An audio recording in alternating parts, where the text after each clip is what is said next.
Hey guys, Noel here, and it is Saturday night, and while we've got a little bit of free time on our hands, I thought it'd be fun for us to do a video game review for the video game section of the YouTube channel. Final Fantasy VI, which was on the Super Famicom in Japan. So we're going to actually review that. Right now what we've got here is we've got one of our main characters here, Terra, who is under mind control of this evil empire. And she is being accompanied by two soldiers.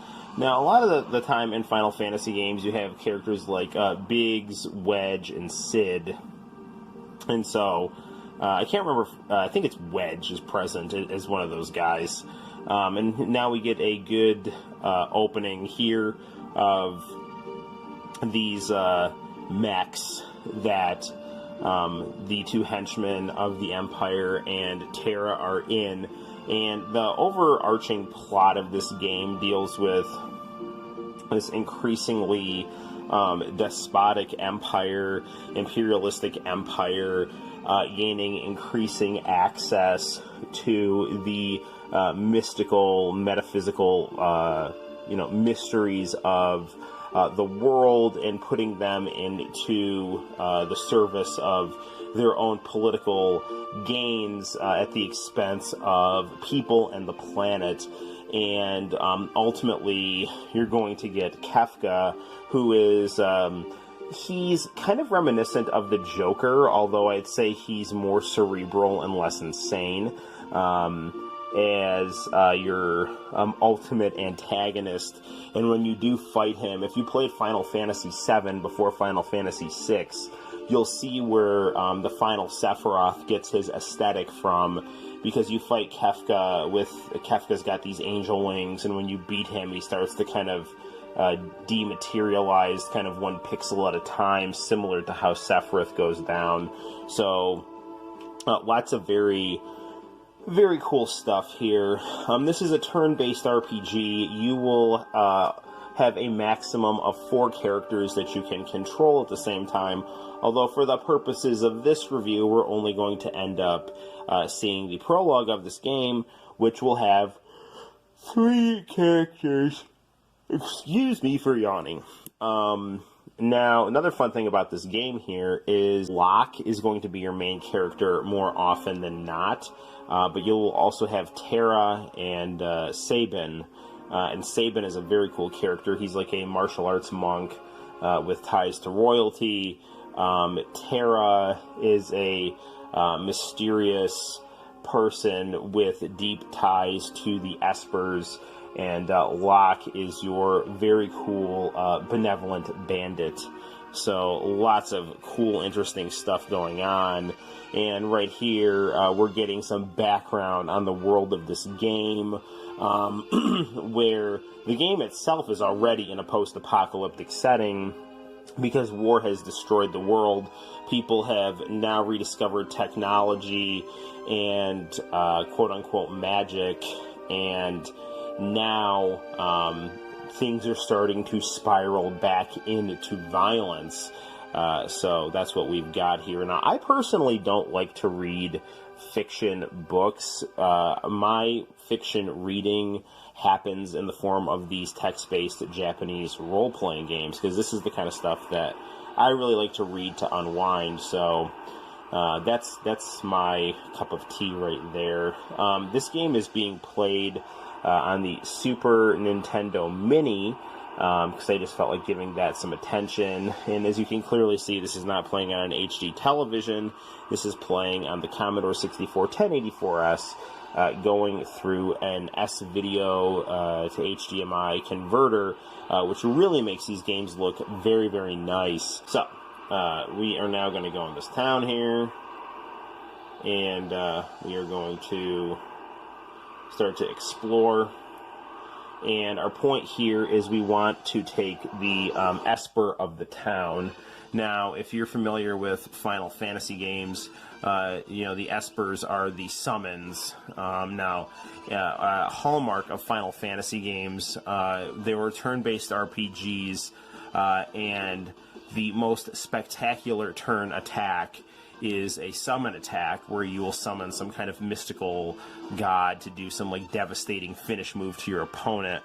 And in this game, the evil empire in question is seeking those out, and the people of this town are trying to defend their Esper. So, an empire after a profitable resource. That is really creative thinking. I don't think that's ever happened in history, anytime, at any point, ever. So, I'm joking, clearly.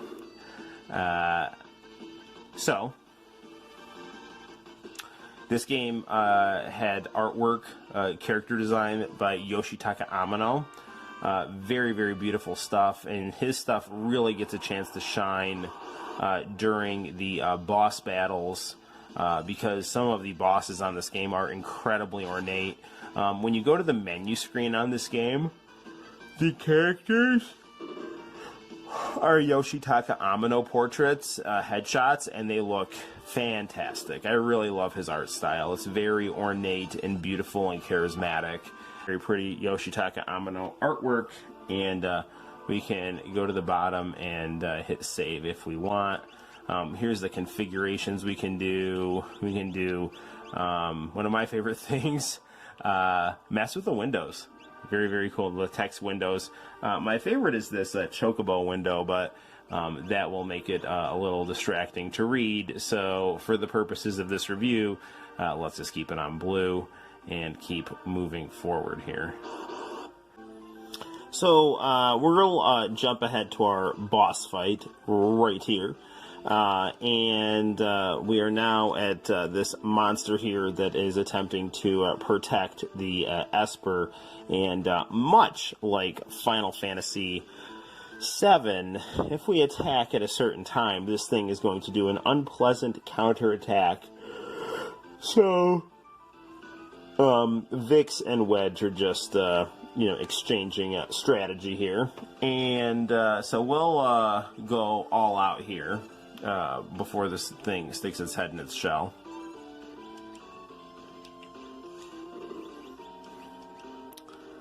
And again, we're starting to get a feel for the quality Yoshitaka Amano artwork here that you can really see in the boss monsters here. I have no idea what that attack even was supposed to do.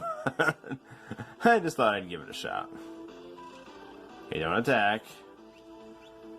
So we're all going to defend here. Shoot, he did the heal. Terra. Okay. Nobody attack. Let's all just relax here. The only downside about this battle system here is if you already punch in to do your attack before the boss gets in a counterattack situation, it can not be good. So I'm actually going to heal one of my characters here. And let's ice beam this guy because he is a... Shoot, come on, man. See how fire does against this guy. Very nice little effects here.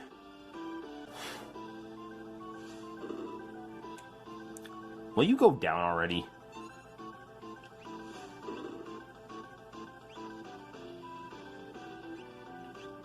I'm going to ice beam this guy. Son of a... Oh. It's not like I can tell when he's going to do that. Well, let's go all out here.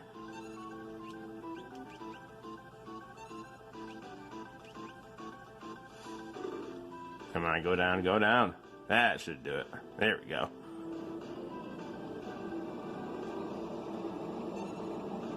Now, right again, that red and disappearing, aesthetically preserved in Final Fantasy VII, and we got a potion. So there we have it, guys. That was Final Fantasy VI for the Super Nintendo or Super Famicom. It is a game of immense quality that I highly, highly recommend. Bye-bye.